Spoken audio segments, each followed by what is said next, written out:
어떤 일을 맡았을 때 최선을 다하지 않고 대충 최소한의 수고만 하는 사람을 보고 우리가 소위 뺀질거린다 그러죠.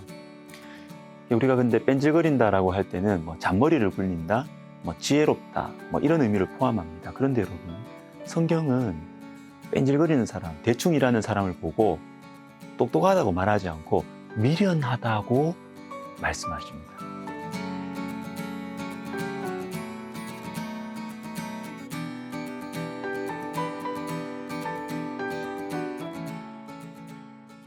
자, 오늘 본문에는 미련한 자의 특징들이 여러 가지 나오는데 두 가지만 말씀드리겠습니다. 첫 번째, 무관심과 무책임입니다. 10절을 보십시오.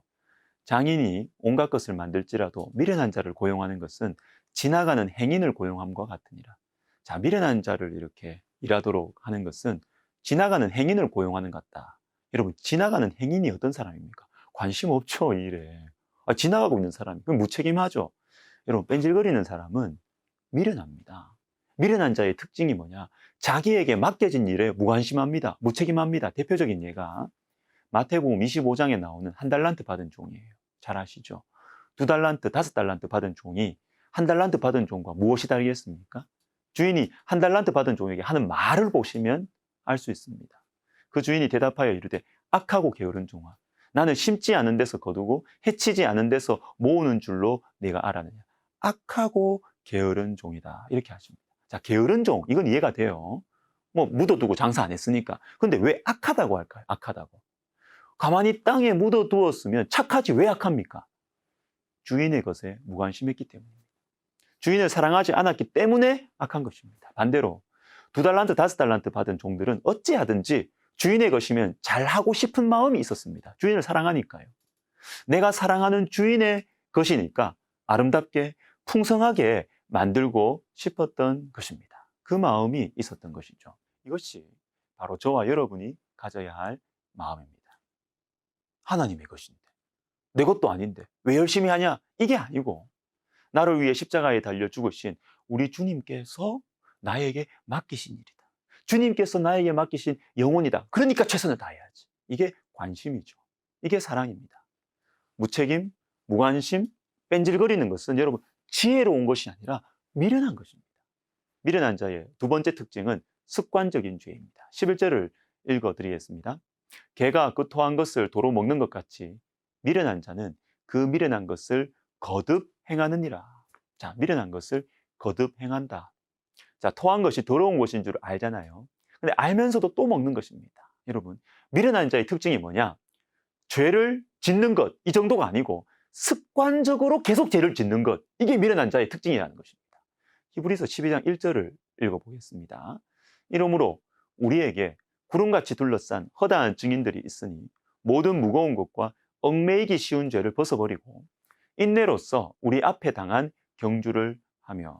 자, 믿음의 경주를 하기 위해서 벗어버려야 할 것이 있다고 하십니다.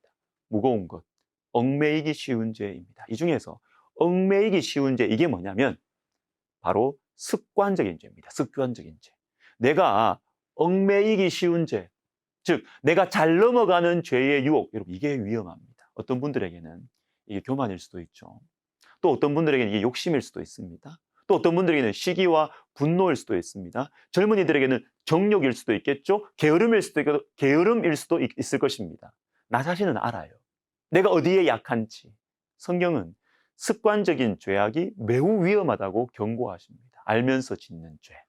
얽매이기 쉬운 죄를 짓는 환경, 그 장소 가면 안 되는데, 그걸 가까이 두면 안 되고 계속 보면 안 되는데, 다른 것들보다 내가 이 죄에 쉽게 얽매여서 넘어지는데 그래도 가는 거예요. 습관적으로 죄를 짓는 것입니다. 매우 위험합니다. 사무엘상 3장 13절을 보십시오. 내가 그의 집을 영원토록 심판하겠다고 그에게 말한 것은 그가 아는 죄악 때문이니 이는 그가 자기의 아들들이 저주를 자청하되 금하지 아니하였음이니라. 엘리 제사장에 대한 말씀입니다. 엘리 제사장은 자신의 두 아들이 죄를 반복해서 짓고 있음에도 불구하고 그 사실을 아버지가 알아요. 그럼에도 불구하고 가만히 놔두는 것입니다.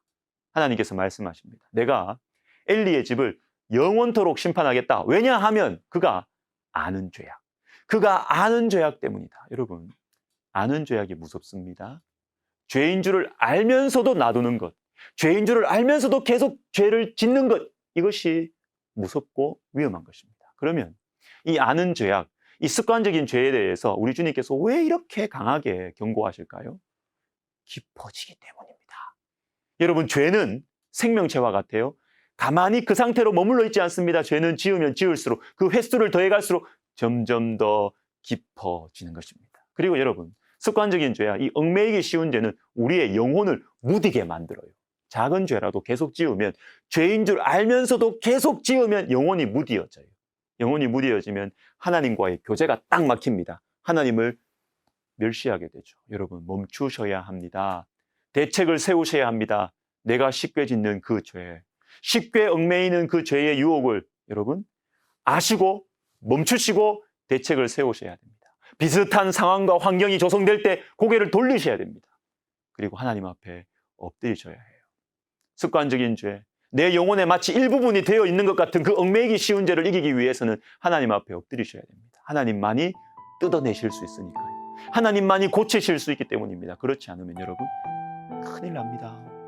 계속 놔두시면, 계속 여러분의 그 습관대로 사시면 하나님께서 심판하실 수밖에 없어요. 기회를 계속 주었는데도 불구하고 계속 그 죄를 지으면 입술로 행위로 마음으로 계속 그 죄를 알면서도 짓는 그 죄, 얽매이기 쉬운 죄를 계속 지으면 하나님께서는 손을 대실 수밖에 없습니다. 여러분을 살리시기 위해서라도 기도하겠습니다. 하나님 아버지, 습관적인 죄 있습니다. 주님 앞에 엎드리고 성령의 불로 태워주시기를 결심하고 기도하면서 이겨내는 지혜로운 인생 되게 하여 주옵소서. 예수님의 이름으로 기도드립니다.